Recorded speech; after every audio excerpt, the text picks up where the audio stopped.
கர்த்தருடைய நாமத்திற்கு மகிமை உண்டாவதாக. இன்று நாம் தியானத்திற்காக எடுத்துக்கொண்ட பொருள் உண்மை.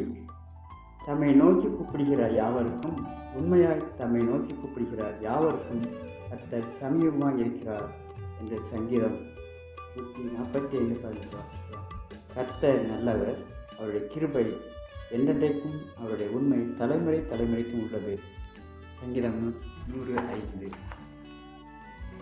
தாவீது ராஜாவை போல் உண்மையுள்ளவன் இல்லை என்று 1 சாமுவேல் 22:14 கூறப்பட்டுள்ளது. அவர் உண்மையாய் இருந்ததற்கு காரணம், தான் விசுவாசிக்கும் கர்த்தர் உண்மையும் நீதியும் உள்ளவர் என்று அறிந்திருந்தான். உண்மையுள்ள தேவனை தெய்வமாக கொண்டிருக்கிற நாம் உண்மையாய் இருக்க வேண்டியது அவசியமாகும். உண்மையான உள்ளத்தோடு தேவனை தொழுது கொள்ளும் போது தேவன் நம்மை நிறைவான ஆசீர்வாதங்களால் நிரப்புகிறார். உண்மையுள்ளவனை ஏற்ற வேளையில் அவனது சத்துருக்களுக்கு முன்பாக உயர்த்துவார்.